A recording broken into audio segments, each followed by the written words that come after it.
আজ কদিন ধরে পিঠা খাবার জন্য করতে আটা নিয়ে এসো, ময়দা নিয়ে এসো, চিনি নিয়ে এসো, সুজি নিয়ে এসো, তারপরে এই সুটা নিয়ে এসো, পিঠা খাইবি। পিঠার যে কি স্বাদ পায়, তেলের পিঠা গরমের দিনে কি তেলের পিঠা খাওয়া চলে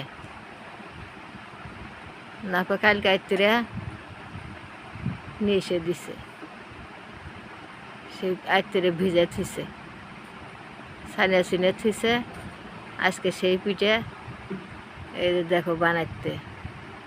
তো বন্ধুরা, যদি তোমাদের কাছে যদি ভালো লাগে, তোমরা এসে খাইয়েও যার পাবা, তোমরা নিয়েও যার পাবা, আরও লাইক করবে, শেয়ার করবে, কমেন্ট করবে।